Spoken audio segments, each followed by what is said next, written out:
Howdy, folks. Happy Thursday. Ack will be joining us any moment. And now to Roy Orbison with something to say. Having a little eye issue today, Mike. So we're wearing the glasses. Let's talk about J.R. Richard, who just passed away. He was a 6'8" flamethrower. If I've got this right, and I think I do, Seaver used to have the record for right-handed strikeouts for like 289, and Richard broke that with 303. I think he was the first right-hander to throw for 300 strikeouts. No, I think Ryan did. I think Ryan had like 300. Ryan beat him to it. Yeah, the 383. 373 or 380. 373. Right, he was the second one. That's what it was. Yeah, he was the second right-hander to do it because Ryan had the big That was a fantastic pitching staff with Houston in the late 70s with Ryan, with J.R. Richard. Now later on in the 80s, it was, Nepper and Mike Scott. But they always, from what I remember, had great pitching. Yeah, no, they did. They always had great pitching, and he was really good. The later, after his playing career, he became homeless for a while. He actually was found under the 45 freeway. That was a little sad, but then the organization started to take care of him, and at least he probably had a better go at it than he did maybe 10 years after his playing career. So, we'll always remember him because he was just a dominating pitcher, man. He was in the 80 All-Star game, he was tremendous. Like he just threw smoke. I said I was going to bring this up yesterday, and I just wanted to. About a week ago, it came out in the Buffalo News that the Buffalo Bills, Terry Pegula and Kim Pegula, their co-owners, were going to be asking for over $1 billion from New York State to fund a new stadium in Orchard Park. Now, this is the thing. For years, the talk was when they build a new stadium, they're going to build it in downtown Buffalo. They're going to, there's plenty of area down near KeyBank Center, down along the lake, in the Lackawanna area where some of the old steel plants were, or maybe there's the Perry Projects area in Buffalo to build a new stadium, a downtown stadium next to the arena. Now, and believe me, for years, all they've complained about is you've built a stadium in the snow belt in Orchard Park where they get destroyed with snow constantly. Now, I don't know whether this proposed stadium is going to be a retractable dome. I would think not, because if it's a retractable dome and you get blasted with snow, you could have the retractable dome collapse because of snow. Yes. So, I mean, that's where things stand. More than likely, they know that they're not going to get all the money from the state, so they're going to try to get as much money as they possibly can. Now, the lease is up in 23, and the laughable threat is, Austin, Texas is looking for an NFL team. Okay, smoke me, please. It's not. If Toronto really wasn't a realistic threat because the city of Toronto doesn't want to build an NFL stadium without it being for sure that an NFL team is coming there, then sure as hell it's not going to be Austin, Texas. There are not many markets, Russ, right now left that would, since Vegas has been taken over. I mean, what are they going to move to Oakland? I don't. It's true. I mean, Oakland would be a disaster again. Even Vegas has an issue with the financial part of it just because of last year. So, there's no threat of anything. And unfortunately, they look at Buffalo and they know they're somewhat important in the state, but they're downstate. So they're never going to get that full amount. Well, no, they'll never get the full amount. And what might be putting things a bit on hold, and not to get into politics here, but the scandal that's going on regarding Andrew Cuomo, a promise from a governor who's going to be out of office either by not running for re-election next year or either impeached or resign. It's not worth anything. Now, the lieutenant governor in New York State happens to be from Western New York, a former congresswoman named Kathy Hochul. So, but is she going to be a lame duck? Because the point is that she's probably not running for re-election or running for election. So this might be something that might have to wait until the new governor takes over in November 2022. And then you're only talking about a year before the lease expires. So I think that, there's going to be negotiation. They'll try to get something done. I think it will get done. The Bills are too important they're the only football team in New York State because the Jets and the Giants are in New Jersey. And funky, yes, but Bon Jovi music is still banned in Buffalo because he sucks and because he tried to steal the Bills out of Buffalo. And he has said he's never playing Buffalo again. He never will because he's hated here. Never say never. Who the heck knows with that? I'll say it one more time, though, Mike. I'm wearing glasses because I have an issue with my eyes today. So that's I'm putting that to rest. Russ has never been accused of being cool. No, but yeah, I just look. End of the day, football's football. It's important. The deal get done. Pagula's trying to get his. I get it. I mean, one more death to report. Unfortunately, was Bobby Eaton from the Midnight Express. I don't know if you ever got to see them wrestle. They certainly were on TBS, and they were probably like Mid-South, somebody like that. Really good. Really, Jim Cornette was their manager, so obviously he was a massive voice behind them, but always a fun tag team to watch. They were like, they would fight like the Rock and Roll Express guys like that. Yeah.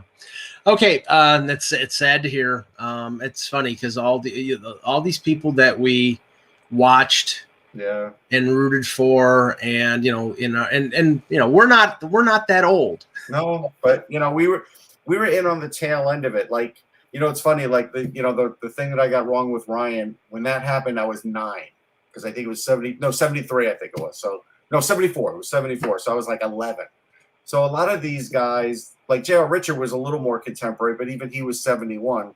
I'm 58. So there's still like a 10 to 15 year gap with a lot of these guys, and they are just passing. So yeah, that's sad. Okay, all right, Dak. Hey everyone. Perfect. Yeah, give me 1 second. Okay. All right, ready? Yep. Hello, Hockey World. It is Thursday, August 5th, 2021. I'm Michael Agello, and you're not. I'm Russ Cohen from Sportsology. Mike stole that from Chevy Chase. Yes. Mike, you ignorant slut. And I am Eklund. You're watching HockeyBuzzcast on HockeyBuzz.com. This is the podcast that comes every Monday through Friday to fill you in on the comings and goings in the hockey world. And Generalissimo Francisco Franco is still dead. There you have it. And today, we have a signing to start off with, and a little bit surprising signing for the money. I mean, the money is pretty high on this one. Tomas Tatar has been signed by the New Jersey Devils. The New Jersey Devils. 2 years for $4.5 million per year, so $9 million. Oh, that's a good signing. I mean, we talked about him the other day. This is a guy who gets about 55 points a year, who gets 20 goals. You're not looking from defense for him, but he is a consistent offensive performer, and they need that. Yes, but to X's point, this is a product of the fact that the Devils wanted to make sure they got to the cap floor, and now they're at 66.7 million, so they're over.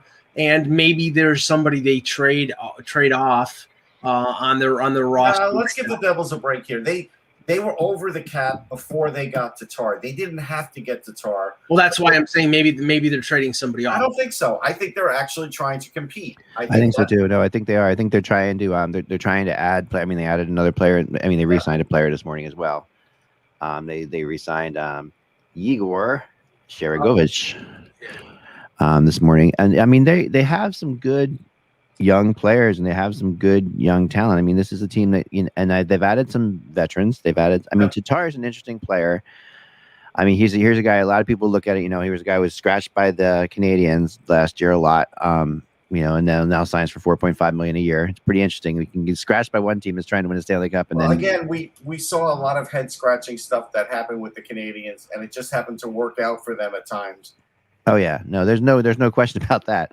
Yeah, I and Tatar is also, he's been in Detroit, same kinds of stuff happened. I mean, at the end of the day, it's funny because he's a meme around my house, because whenever he's on TV and his name's mentioned, the whole family goes Tatar, Tatar. I don't know why, but it's just something that's been going on here for years. So yeah, for him to be signed today, I like it. I think that New Jersey has definitely made some really kind of bold moves in a division that's hard. I mean, this is a hard division for New Jersey to compete Well, at. they added a number one defenseman who can put up points. Now they've added a depth guy who can put up 20 goals. Like, if their goaltending is solid, there's no reason they can't hang in the race. Yeah, and it's not. I mean, it's a tough division. I mean, and who is the three Metro teams? They've closed the gap a little bit. I mean, the bigger news, I think, with this situation is that New Jersey, I think, was pushing the hardest for Tarasenko of anybody, and this signing definitely ends that. This is safer than Tarasenko. This ends the Tarasenko. It's half the price. It's half the price. It's half the price. It's he's going to play. He's healthy. Yeah. He's healthy. So he's been pretty durable, Tatar. So I mean, he's not. If both are healthy, Tarasenko is obviously a better player. But at the end of the day, this is part of, and there, and talking to people who are around this, and I wrote yesterday. Thank you guys for doing the podcast yesterday. Crazy family days yesterday here, but I wrote yesterday that the Tarasenko thing had kind of come down to the three New York Metro teams, that they were really the three teams that were in on it, and each with sort of caveats. Like the Devils were in on it, and I think the Devils really, really wanted him too. But I think at the end of the day, they got frustrated by Armstrong's game playing, and I've heard a lot of this year. Normally Armstrong is not really a game player, but I think what's happened here, honestly, if I'm to kind of like summarize the feeling, is the Armstrong's kind of been a moving target with Tarasenko to a degree, and people are a little bit frustrated about what is required, and there are people who believe that there's a big pissing match, to say, for lack of a better term, between the agent for Tarasenko and the Blues right now, where the agent for Tarasenko is putting out a lot of stuff. I mean, there's stuff all over the place. Blaming the doctor. There's all this stuff. Yeah. All this stuff's being thrown out there to try to get Tarasenko moved.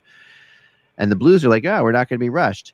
And some feelings are, that Armstrong has taken that not going to be rushed thing to like the upteenth degree, because he's just ticked off about it. I don't blame him. I mean, he can do it. Like he can. Yep.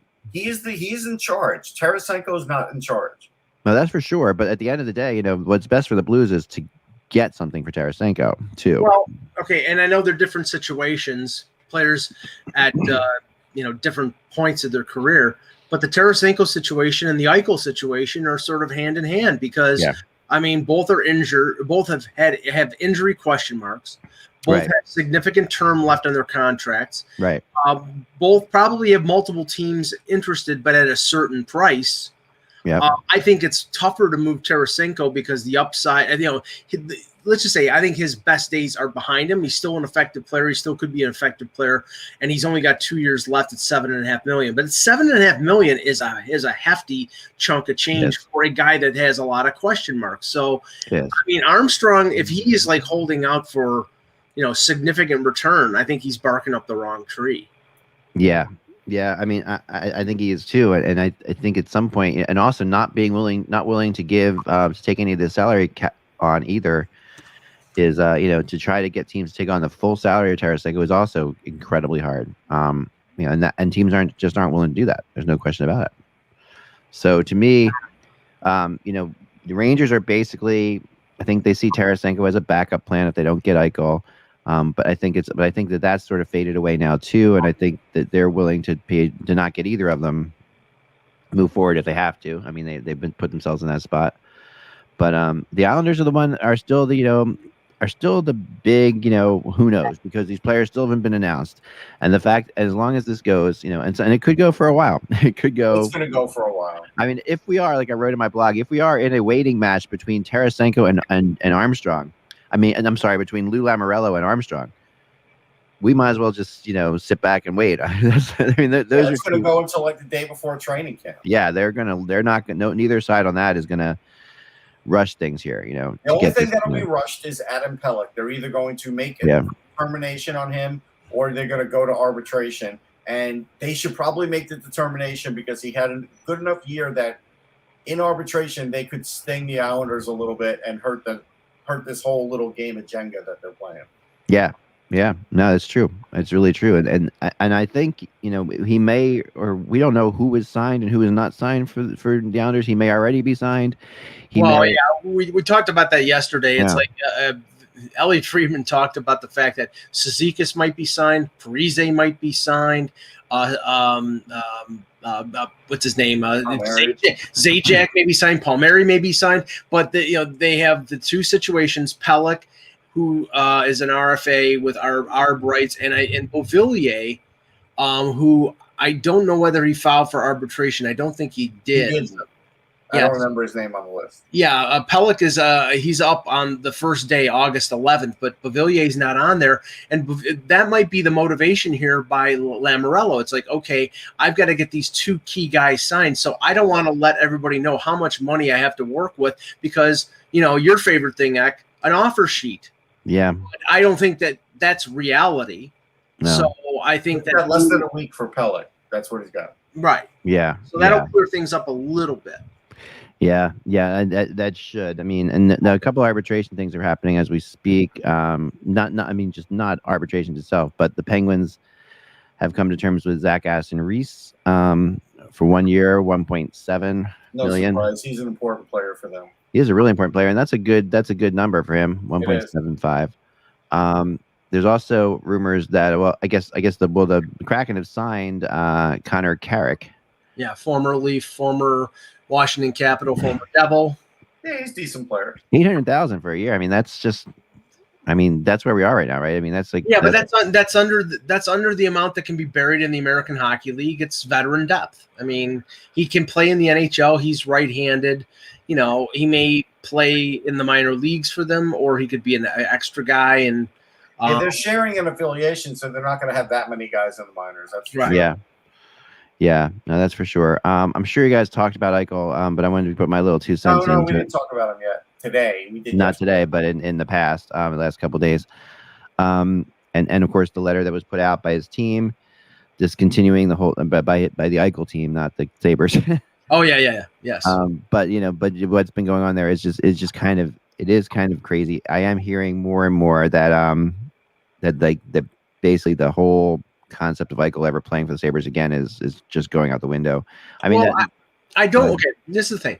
I don't think the Sabres want him to play there again. But the comments made by Kevin Adams last week, essentially said, we're in control of the agenda here. If he has to play here, he's under contract. I mean, he has to play for us. Now, that's not the best situation in the world because he clearly would be a player who doesn't want to be there anymore playing for the team. But if they can't get what they want, they're not going to be held hostage. Kevin Adams right now is in the unenviable position of he can't be what Jason Botterill was with the Ryan O'Reilly deal. He cannot make that deal again. Otherwise, they will get – you may as well move the friggin' franchise. That's how bad they're looked upon right now. If they don't get at least a acceptable return for Jack Eichel. I was listening to Sirius yesterday, and Mike Harrington was on, and he basically said, if I were Jack, I would go to mediation. And I think that's what's going to happen now. I think that's the next step. And that will take a couple weeks, a month, and then whatever comes out of that, then we'll know what's going to happen with Eichel. But he's still going to be Sabres property no matter what happens. But the interesting thing here, Rack, is as it unfolded last week, was one of the neurologists who is advising Eichel's camp was on the 31 Thoughts podcast with Elliot Friedman and Jeff Merrick. I heard this. Yeah. And he essentially said that the neck fusion surgery would be detrimental to the future of Eichel's career. That the disc replacement surgery that he wants to have would allow for complete free mobility of his neck, and that fusion, while being something that would be a more permanent solution in terms of, it's accepted and teams would have less of a problem with it. it would maybe not allow him full range of motion. No, it's absolutely the case, because I mean I have 2 herniated discs in my back too. I've been played this game my whole life. Which should I get surgery? Should I get fusion? This disc replacement thing is relatively new. But I haven't gone down that road yet myself. But the fusion is a huge commitment, because you are committing. Basically, you're just putting that into one place. That's going to eliminate. It's going to change your movement. It's going to change how you can move. And when I was talking to someone regarding this, the term that came up, the legal term that came up, because the Sabres have the final right of refusal based on the CBA to control the agenda on what they want Eichel to do medically, and the legal term was coercive malpractice, meaning you're going to make somebody do a surgery that he doesn't want to do. And, mediation might be the next step. But the problem is, if the mediation says, okay, well, the Sabres have the right to say what he wants to do, then that's it. And then Eichel, the only thing he has is, I'm not going to play for you, and I'm not going to report to camp. And then they can say, well, we're going to withhold your pay, and then it gets to that thing. So, I mean, there's probably a thing like the NFL that he could get fined for a certain amount of time being missed. But it's going to get ugly. Best scenario would be for them to get the best return they possibly can and make the deal before training camp. But if they're continuing to get lowballed by teams and not getting even half of what they're asking for, then I think they're going to go down the road of saying, okay, we're gonna not trade him until we get the package that we want. And if that means he has to play for us, then he's got to play for us. Yeah. I mean, and then he will. I mean, he will eventually. I mean, this is a tough spot for the Sabres to be in terms of the coach and stuff like that, of trying to figure out how you're going to run your team. He's got to go about it, and I know he is going about it with the reality that Eichel's not going to be there, and that no one's going to replace him. That's a tough spot to be in, because obviously it's not the case. You're going to get there is going to be a replacement for Eichel. You are going to get players that are going to play, but you have no idea what kind of players they will be, what positions they'll be, so you're sort of stuck. Okay, I'm not a lawyer. I just play one on a podcast. But I'm sorry. Eichel will not win a lawsuit against the Pagulas because it's in the CBA. Right. It's a recent change in the CBA Act. There is no real way he can win it. The only thing he can do is get a judge to say, okay, you could get a third opinion. They could have a fifth opinion, and the Sabres could still act the way they're going to act. Right. Yeah. And it was funny, Ak, there was a report that a team that was supposedly interested in Eichel was asked whether they would have a problem with him having the disc replacement surgery as compared to fusion. They said Eichel can do what he wants in terms of what proceed. So, it's clearly an issue with Buffalo. Now, I surmise that maybe that was involving insurance. And because, if he has surgery on his neck and then, God forbid, it doesn't work out, then, I mean, I don't know if he's insurable after he has the surgery. And that's always a factor and don't say it's not, because the whole motivation for the Nathan Horton, David Clarkson deal between Toronto and Columbus a few years back was the fact that Nathan Horton's deal was not insured because he had previously had back issues, and David Clarkson's was, and Columbus was getting insurance money on Clarkson's deal, whereas the money for the Leafs was not important because they were putting him on long-term injury. Right. So that's how that can change things. I don't know. We're going to we'll stay on it for sure. But I think that I feel like we do feel like we're entering like a legal phase of it. Like, you can feel like it's heading towards that right now. Because time's running out. Like, there's no other place to go. There's no this legal phase. Right. There's no money and there's no. I mean, there's no way you can make this work for teams to making trades soon. They have to make other ideas. I mean, the only team I think that still has a serious. I mean, I do think that Vegas. I think the Rangers are sort of running into a spot now where they can't do it, from what I was understanding.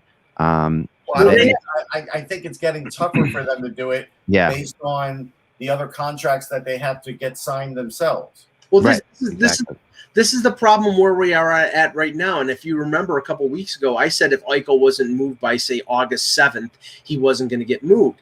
Teams have allocated their money, most of them. And, okay, say, for example, the Rangers. Okay, the Rangers have a dilemma with Zibanejad. They have to get him signed.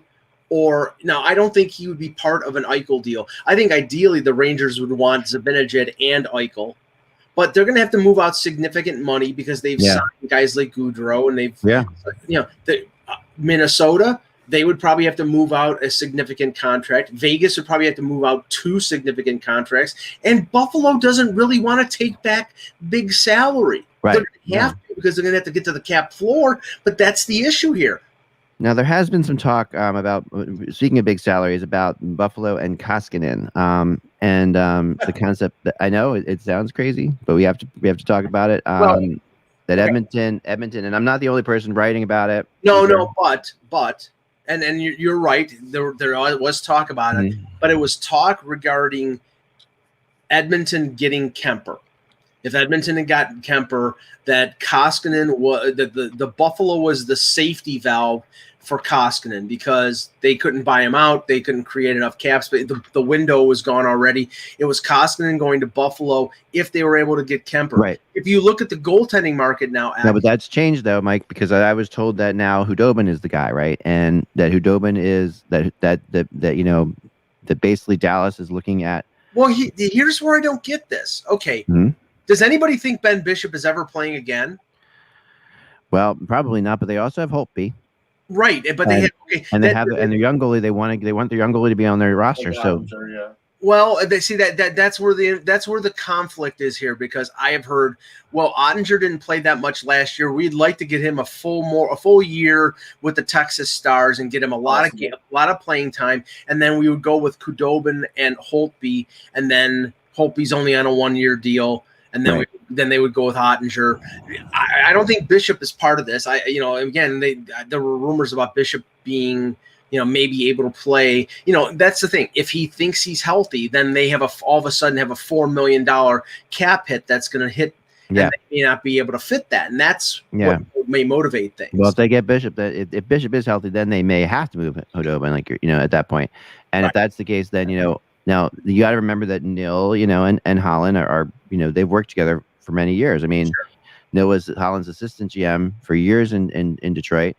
But Neil's job is on the line. He's not going to be able to do him a favor. Oh, it is. No, he's not going to do him a favor. But but that is pretty much the only place Edmonton can turn now for a goalie. Like you said, the goalie market is pretty much dried up. If you want to get a goalie that could possibly be a playoff difference maker for you, that's a good one to get. I mean, Hudobin is a good one to get if you're in that case. Like, this is not a bad way to go. If Edmonton ends up with Hudobin, that is something that I think Oilers fans will be pretty thrilled about. I mean, that's a really serious move. It's better than the sieve known as Mikko Koskinen for sure. Or they could try Alex Stalock, but whatever. Yeah, I really would hope they do. But for whatever reason, so far they haven't. Right? I mean, Mike, you could be exasperated every time, but if you go look at his numbers, I know. He was really good. He's a backup. I'm 100% with Russ. I mean, he might be a backup when he was leading Minnesota to the playoffs. No, right? But there's nothing.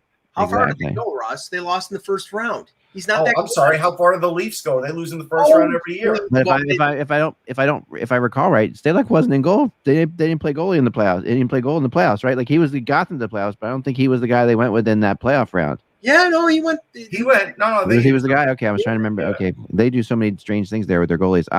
Koskinen in Buffalo is like another thing altogether, though. That's like, yes, they could possibly take him there. It's a pure salary dump. It's a pure salary dump. It does give them, a legitimate goalie, I guess. Like the Sabres right now, who's their starter on opening night? It's Craig Anderson. It's Craig Anderson, correct? Or Aaron Dell, right? Is Aaron Dell the other one they have? Yes, and Dustin Tokarski. So they can flip a coin. Yeah, pretty much. I'm waiting for them to sign Louis Domingue, so then you'd have a plethora of. I wanted to ask you guys if you guys got into the Nathan MacKinnon article. Kevin brought it up yesterday. Okay, cool. Because I did think it was really, I did think that was really interesting. I'm glad you guys brought it up and talked about it. Yes, I like I said to Kevin, I don't know whether I could go down the road of eating chickpea pasta because remember, hummus is made of chickpeas and hummus is gross. So I don't know. Mike, if you were making $4 million a year with a chance to win the Stanley Cup, you might just do it. Well, the incredible thing is to me is not that he does this stuff, but that more players don't. Like, give it, and that might sound strange to everybody, but honestly, the investing in yourself, in your body and stuff like that makes so much sense. Yes. If you're making that kind of money, and then people are saying, well, he's on a bargain contract, he still makes a lot of money. Okay, so he's not, he should be making twice that, but he still makes a ton. And I don't understand why more people don't invest in them. More players don't, and I'm sure more do than we know. But yeah, I think there's more than you realize. This is not just a Nathan MacKinnon thing, like an outlier, only person ever to do this in the world. But to have a guy, I spoke to a player for whatever reason. I think players want to keep this on the down low. I'll know exactly why they want it. This feels like you are bragging about your money. Honestly, basically, and that is why. Yes. Yeah, that's what happens. So to me, that's like. Yeah, it looks like, man, if I can pay a doctor to live with me $1,000 a day for $1,000 per day all season long, that's like your normal person can't do that, or pay a dietologist $50,000 a year. I mean, it is fascinating, and it definitely raises him in my mind to a much higher level. That he, to me, I don't, I see it like, hey, he's making this money, he's investing in himself. That's what he should be doing. And to not just try to win, but try to be the best he can be. It's great stuff, I think. And then I will tell you this: there's a wave of young players for the last 2 or 3 years, and none of them eat anything bad. They are all exactly like MacKinnon now. Now they don't have the resources he does, but they're doing it themselves. And it's so true. And I think we've talked about it before, but I have talked to players. I talked to a Flyer player one time who took some young guys out. For like the rookies go out, and the rookies tend to they make the rookies buy dinner, and when they're on the road, and there's this whole thing they do, and they go to a steak place, and they're the rookies they're taking out are getting pasta, like they're not getting steak, or they're not eating red meat, they're not doing, and they're all like, come on, why can't we just get a burger, and they really bust on them for it, but they do take so much effort into eating the right way. This is why they eat a lot at Chipotle, because they realize there's worse things in the world to eat. There's only a few ingredients, and they go with that. You know what you're getting. And they can hide it in the burrito, and no, I didn't get any. No, but they probably get the bowl. They probably don't even get the burrito, Mike. But I'm telling you, there's so many players. Again, this year, I probably had 6 or 7 players say Chipotle is their favorite place. Yeah, I've heard that a lot too. Someone else brought in the whole thing about MacKinnon in there, where he yells at people for missing passes in practice and stuff like that. Crosby does the same thing, that also I've seen Crosby do. I've been in practices where, from those morning skates where Crosby gets in somebody's face for doing something. Yeah. Well, they're from the same town, so, and they practice. I think they work out together during the summer. So yeah, maybe there is something about that, about that work ethic of that area that they come from. Why should MacKinnon waste his time with somebody at practice who's maybe not giving it their all? Like, to him, that's a waste of time. Yeah. I mean, it's such a. Raise them up as a serious captain, this is a serious captain. And some players will tell you it's not, it will make them crazy, I'm sure. Some players don't want all of it. Some players think it's too much, and there always is the argument that what is enough and what is too much. I get that. You got to keep your mental state balanced. There's balance. This seems like a very physical thing he's got, as far as like I know guys who do a lot of hypnotherapy and meditation and stuff like that to try to that kind of stuff is sort of the other element of that other side of that. I didn't see much about that with him. No, but $1,000 a day on a psychotherapist. He should be the most well-balanced man. It's a physiotherapist, so it's different. Right. No, it said a psychotherapist. No, reading the article, I have it right in front of me here. It's live-in doctor / physiotherapist. Oh, okay. I apologize. So it's not like a psycho. There's no psychological aspect to this that I can see. I better put on a pair of glasses like Russ. Russ, NL King on Twitter says he likes the Bono look. Yes. Russ wears his It won't be sunglasses at for night. long, but like I said, I'm having a little problem today, so it is what it is. No problem at all. Yeah, so I did think that article was something else. I want to get more into a little bit with the Vegas Knights, because that were my team that I've been focusing on the last couple of days when I've been talking to people, because they seem to be not done, and they seem to be really still aggressively wanting to do something. I know it's mainly I know Eichel's the main thing with them. I don't know if they've gone and kicked tires on Tarasenko yet. I think that would be a huge mistake if they did, That would but be a disaster. it would be a disaster. But it doesn't feel like that out of character for them to kick tires on them. Okay, they have to be limited to pursuing after a center, even if it's not Eichel. It's got to be a center. And it's funny because I was talking to Russ about, like, the perfect marriage for a trade would be the Rangers and the Vegas Golden Knights, obviously, because Gerard Gallant is coaching the Rangers, and if the Rangers want to re-sign Zibanejad, if they're not in on Eichel and they need to open up cap space to do that, then trading a guy like Ryan Strome would make sense, and Ryan Strome to Vegas would make sense because Ryan Strome would help them up the middle. He's not a number one center, but he'd be their number two. He'd be their number two, and a guy like Riley Smith, who apparently Gerard Gallant really likes. No, he does love Gerard. Yeah, so that the salaries would be comparable. The Rangers could trade Riley Smith for Strome. On the surface, you would think they should do it, but the problem is the Rangers don't have centers either. Yeah, they don't. They don't.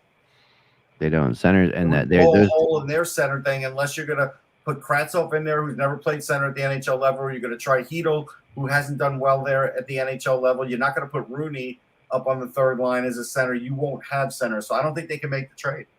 Yeah, I don't think so either. I really don't think so. They would love to, I'm sure. Yeah, and the interesting thing is, like you talk about, both these teams needing centers does not make them that suited to trade for the most part. They really are both. And there are other teams out there looking for centers too, but that's so it's interesting. So I'm looking at it sounds like more stuff out there, and I guess it's Mike Liut that's putting out a lot of the Tarasenko stuff. They really are pushing it. Oh my gosh, it's just incredible. Like, well, look, that's the job of an agent, but obviously teams are not really going for it, and the closer we get to camp, the worse it's going to be. So just like Aaron Rodgers with the Green Bay Packers showing up and saying, yeah, we're talking and whatever, Tarasenko's going to have to show up, and he's going to have to play. If he plays well, they could trade him. For sure. One other thing. So I just got this text, and I guess Saravelli's reporting this. It's something that I reported on last week too. And remember, we talked about this, that the cap will go up $1 million. Yes. It will continue to go up. It is part of the deal that it has to keep going up $1 million. It's part of the CBA.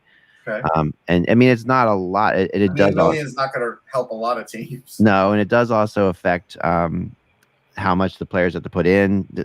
So the players don't love escrow, it. Yeah, it does. It's not like a great news for them either, but it is something. Well, he also said in the same post that the $1 billion debt that the players owe to the owners is also likely to increase. So yeah, great. It goes up $1 million, but all you're doing is stretching out the debt. That means it will stay flat for longer. Well, let's talk about that. I didn't realize it was up to $1 billion. Yes. And so I find that interesting because, again, when you always hear from players and they always are like, yeah, we don't like escrow. We want our money. We don't understand why we can't have these things. And then all of a sudden, the pandemic hits, and now they're, the owners are floating them basically. And you don't hear the owners saying boo about this. I know that is the great. I agree with you 100%. Like, guys, I think the same thing. It's like, when we're watching, when the players are getting paid and there's no fans coming in for 2 years, essentially, that's incredible. It really it is like, and you're right. The owners didn't say boo about it. Right, but they didn't say boo about it because they knew when the money came from the new TV contracts, they were going to get paid back first. So they knew for sure. They knew that they were going to get their money. Now, Well, they should. I mean, that's the only. I'm not saying they shouldn't. I'm just saying. Who else should get paid back there? Right. They knew that, and the thing was is that the players. Okay, the agreement, the CBA agreement was that the escrow, I think, was 20% in year one, and go down to 12%. Okay, so that means you're getting most of your money, but you're getting it on credit. And the owners are going to get their money, and that's the reason why you're going to see probably the same situation over the next few years with players getting bought out and players getting traded around for cap reasons more than for teams improving reasons. But the players really can't complain much. They can't. No, they really. I mean, they really were. I mean, and I honestly haven't heard them complain honestly either. I think it's something that they get. I mean, you're going to hear some of it for sure, and you're going to hear like when people look at it and people who don't think about it or but the agents realize what's going on here. They also, they also realize that clearly the money had to come from somewhere. Right. Right. And the owners fronted it all. I mean, they fronted all of it. And that's a huge. Because just think about it. If it were on the flip side and the players had to front all this money, the league would go under. It would. I mean, they never. It couldn't happen. It couldn't happen at all. And that's the only thing that kept the league from going under was the owners doing this, and they knew it. They took. I mean, and it's not like they're alone here. I mean, like a lot of businesses did the same thing. I mean, business had to. We took. Everybody takes a hit. We took a hit here for a year and a half to stay alive too. It's just what you had to do to keep from going under. This in the way the players and owners thing works is, that is a partnership. So, the partnership basically just, they kick the players part down the line. That's what they did. And we might drink a few less Verners. I get it. There you go. No. I like it. I've also heard talk. I don't know. Another rumor that I was following up on today was talking about Zibanejad and Strome. I know I'm kind of all over the map here, but I'm going through all my different notes from the last 3 days. And Zibanejad and Strome have also been rumored to Tampa. And I'm not sure what the return on that is, but I've heard this rumor as well. Tampa continues to make moves to get better. I don't know what would come back in this situation. Well, okay. Tampa right now, I mean, with the Seabrook deal, it was an $11.875 million swing in terms of their cap. Right. They're right up against the cap right now. Right. When they get to the beginning of the regular season and they put Seabrook on LTIR, they'll be almost $7 million under the cap. So I can't see them having to move out, a Cirelli or a Point, at least not right now, because, remember, Point's new contract doesn't hit the books until next year. He's at I think around under $7 million, then he goes up to 9.5. So I could see them having to make a move next year, but I can't see them having to make a move now. Well, I can say it like this: if the Rangers know they can't come to an agreement with Zibanejad, you can try and trade him for Cirelli. I mean, basically, it's a 1-year rental for Tampa. Cirelli's making a little bit less, so maybe the Rangers have to eat some salary. And the Rangers get a year's worth of term on Cirelli. And he's arbitration eligible after the 2 years, meeting Cirelli. So if he has, that's something they could do, maybe. Right. Yeah. Yep. I also did just get this one too. That by the way, every show now, Otto Sampi gets mentioned by Funky in the chat room. He's 2 to 3 years away still, but he's not a bad player. It's not a bad player. This one is Max Domi is out there obviously, and the Columbus is looking to move him. That's wonderful. They didn't protect him, which I think they kind of thought he might get picked up. I don't think he would. He's got an issue. They don't know what it is, but Seattle would have rather taken Gavin Bayreuther than Max Domi. Well, a team that might be willing to take them looks like the Arizona Coyotes. And that the Max Domi to the Coyotes, I've heard a couple times. It's a dumping ground. Now, the Sabres should take them. They really should. I agree with that. I think the Sabres should take him. It's a 1 year. I think that when you look at Domi, he's obviously not without his talent. I mean, he can play. So no, but he's a smaller guy, and we're getting into a league now that wants fewer smaller players. And so when you're putting a smaller player now at center, you're triggering some teams where they don't want to do that anymore. And he's going to be out probably until Christmas. Right. So the injury, I think it was a shoulder. That's a contributing factor as well. Right. That is a contributing factor. Another trade that I've heard mentioned a little bit is we talked about Koskinen perhaps be moving to Buffalo. Another rumor that's in my notes here is that Koskinen. What's Edmonton going to give them to do that? Because they're going to have to give them. Yeah, it's going to be very significant. Like they wouldn't give up they would only give up a 6th round pick to save $500,000 on the cap and the Zach Hyman deal. So, what are they going to give him? A book of S&H green stamp? This is something where this is going to have to be like a 2nd round pick or I know. higher. I mean, and I know they don't want to give up their 1st round pick. Obviously, they shouldn't give up their 1st round pick. It could be a 1st round pick protected type situation, which is never really a good idea either. It could be something like a 2nd. They may have to give him a 2nd. It would have to be close to a 1st because if you remember, the Leafs gave up a 1 to take off Marlowe's contract. It was 6 1/4. Koskinen's 4.5. Yeah, so I think a 2nd might be at least be a 2nd. Yes. So could Koskinen end up in Columbus with Korpisalo going the other way? I've heard this one as well. Why would they do that? No way. And just basically to get. Well, can Hitch not get hired over in Columbus? I mean, what you're talking about here. He's been there. I've done that, hasn't he? Yes. Koskinen would help in the rebuild. It'd help them get a lower draft pick. Well, the thinking here is obviously what else is involved. This is not like, and I don't know what else is involved. It would be a 2nd round pick, perhaps a really good prospect coming from Edmonton too. There's a lot more involved in this, but if Edmonton's looking to get that other goalie, you have to look around and one of the places that is really possible is Columbus, because here's a team that has 2 goalies. I have to say this though. It came out after the trade that Edmonton was in on Kemper. Yep. Colorado won the deal because they offered a better prospect in the deal than in Connor Timmins than Edmonton offered. Yeah. I can just imagine what Edmonton offered. Yeah. I don't think they offered Evan Bouchard. I don't think they offered Philip Broberg. They probably offered, one of their lower prospects and thought that the 1st was enough. And that's the problem. They don't value a good goaltender. They haven't for a number of years, and they've thrown away seasons because of it. Honestly, they let Allmark go. I mean, and I get he wanted a higher number from them, but they let him go.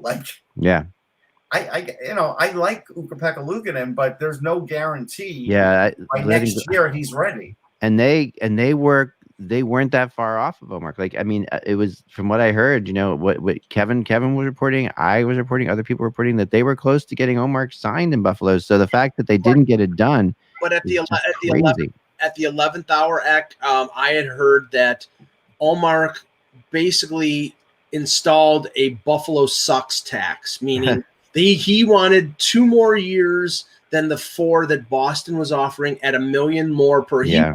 He wanted the Markstrom deal, and they said, we don't think you're anywhere close to Markstrom, and we're walking away. But they didn't have a plan B. If your plan B is a 41-year-old Craig Anderson and Aaron Dell, who, Russ thinks is just the best goaltender in the world. I think Dell was their plan B, but and then Anderson was like, well, we better get somebody else too, type thing, from what I understood.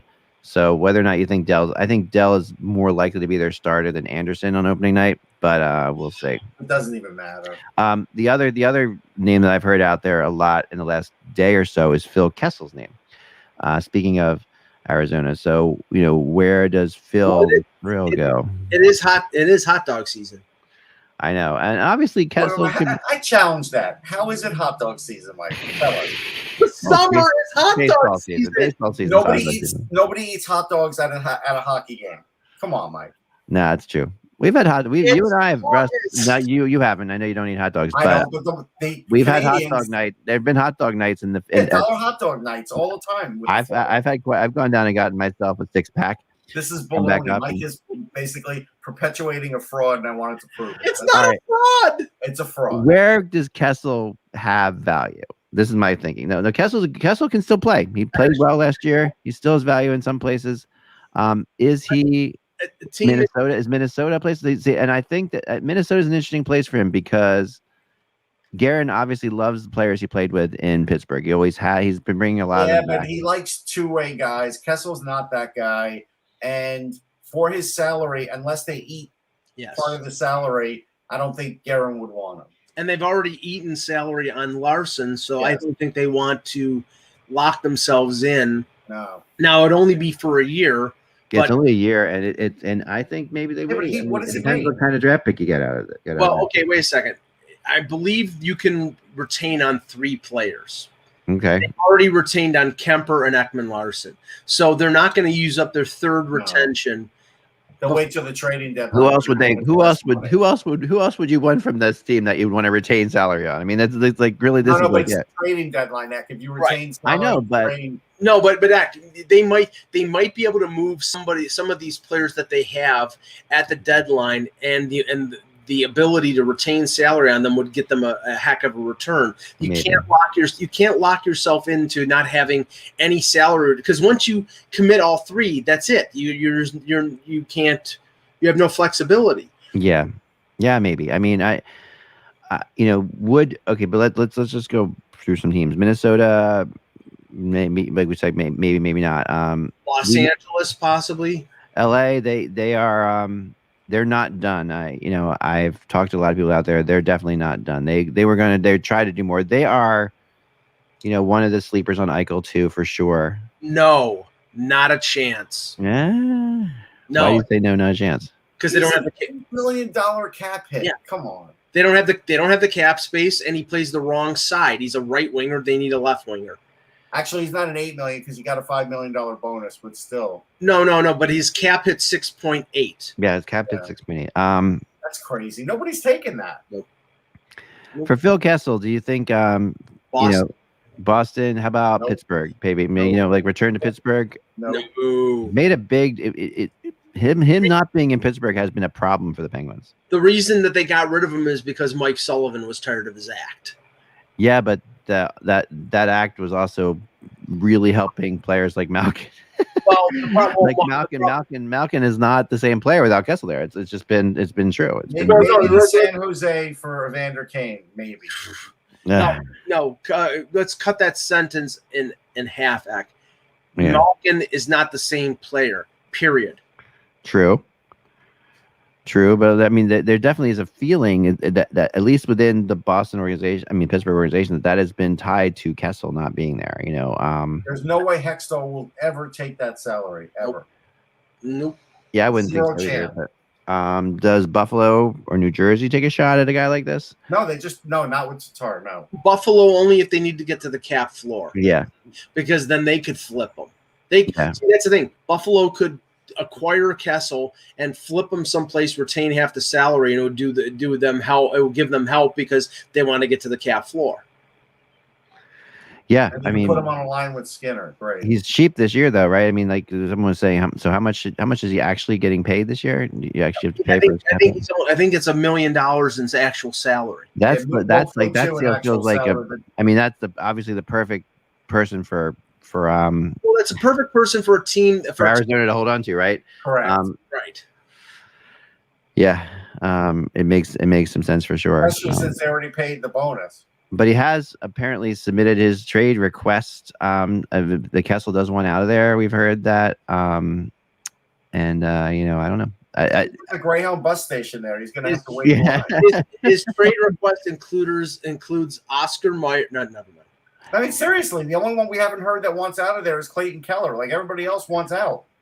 Yeah, that's true. Chikrin doesn't want out. Chikrin doesn't want out either. I'm trying to see what else I have here. Carter Hutton doesn't want it out because his next stop is the American Hockey League.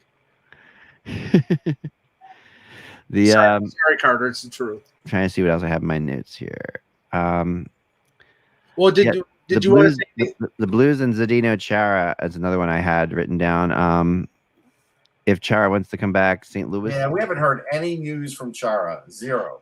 I from what I understand, he's obviously making up his mind, but I think he would come back to the right situation. It feels like he's in shape enough and he would play again, but it has to be a team that has a shot, legitimate shot. Are the Blues a team that have a legitimate shot? I speculated, or I threw out Toronto as a possibility, as long as he would take a league minimum deal, he would be perfect on the bottom pairing for them. But I don't know if he wants to play in Canada.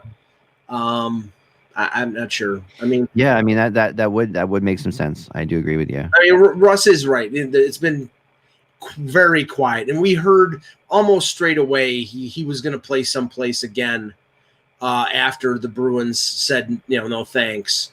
And but it was pretty quiet there too, honestly. I mean, we did hear that he would play, but I've heard the same thing here, though. I've heard the same thing here. I think I don't. It doesn't feel any different from last year to me. Like he's going to play again. I've heard but it has to be the right situation, which is the same thing I heard last year. To be honest, wouldn't it be weird? I think Dan Petru said this. Wouldn't it be weird if it was sort of like the circle of life type of thing, and he goes back to the Islanders? Yeah, when he started. I mean, why not? In some cases, I mean, it's obviously not the Islanders he left. It's a whole different management, different group, different everything. So, it's a team that's built, around a kind of player Chara would be. Chara would be a great fit for them. I mean, they would fit right into their system without any issues. Like it, yeah. And that could make them.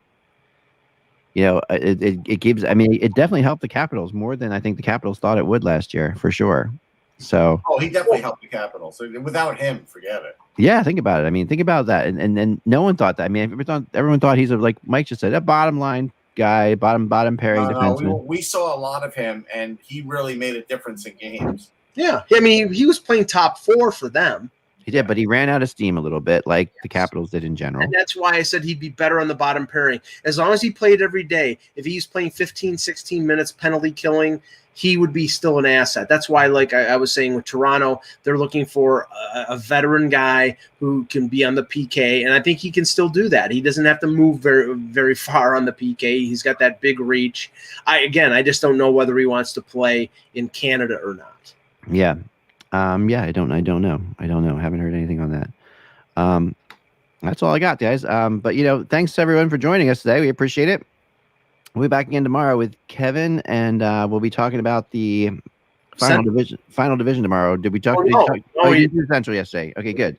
We'll talk about the Central tomorrow. Are we doing the Central? Although tomorrow, Kevin and my article will be coming out tomorrow on the Pacific. So, but we'll also talk about the Central tomorrow, and we'll get into that. And it's gonna be fun. And then we're off to the weekend. So remember, folks, without the buzz, it is just hockey. Thanks so much for watching. We will talk to you again tomorrow.